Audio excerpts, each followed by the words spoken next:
July 3. ఆతిథ్యము చేయ మరొకడు. దానివలన కొందరు ఎరుగకయే దేవదూతలకు ఆతిథ్యం చేసిరి. హెబ్రీలకు రాసిన పత్రిక 13వ అధ్యాయము 2వ వచనం.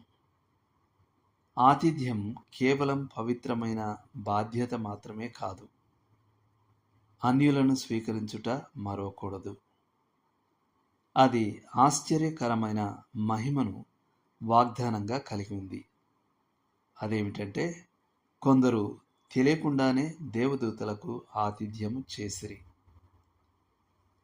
సాధారణ దినంగా ప్రారంభమైన ఒకరోజు అబ్రహాముకు అపూర్వ అనుభవాన్ని కలిగించింది. అతడు తన గుడారపు ద్వారమున కూర్చుండగా అతని ముందు 3 మనుషులు ప్రత్యక్షమయ్యారు. అబ్రహాము తక్షణమే లేచి భూమి మీద సాగిలపడి వారిని ఆహ్వానించి వారి పాదాలు కడిగాడు.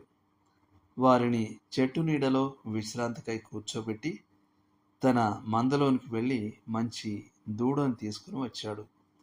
షారాను రొట్టెలు తయారు చేయమని చెప్పాడు మరియు వారికి రుచికరమైన భోజనాన్ని వడ్డించాడు. ఆదికాండం 18వ అధ్యాయం చదవండి. ఈ 3లో 2 దేవదూతలు కాగా 3వ వ్యక్తి యెహోవాగా ఉన్నాడు. ఆదికాండం 18-13 వచనంలో ఆయనను ప్రభువు అని పేర్కొనబడింది. ఇది యేసుక్రీస్తు తన మానవ రూపంలో అవతరించిన దర్శనము అని నమ్ముతాం. కాబట్టి అబ్రహాము దేవదూతలకే కాకుండా ప్రభువుకే ఆతిథ్యం చేసినవాడు. ఇదే వరం మనకు లభించవచ్చు. ఇది ఆశ్చర్యంగా అనిపించినా అది సత్యమే. ఎన్నో క్రైస్తవ కుటుంబాలు తమ గృహంలో భక్తిపరులైన దేవుని సేవకులను ఆహ్వానించిన అనుభవాల వల్ల వచ్చిన దీవెనల గురించి సాక్ష్యం ఇవ్వగలరు. పిల్లలపై దేవుని కొరకు పడిన ముద్రలు వారి జీవితాంతం వారితోనే ఉన్నాయి. ప్రభువు పట్ల ఆసక్తి తిరిగి ప్రజ్వలింపబడింది. దుఃఖించే హృదయాలు ఓదార్చబడ్డాయి. సమస్యలు పరిష్కరించబడ్డాయి.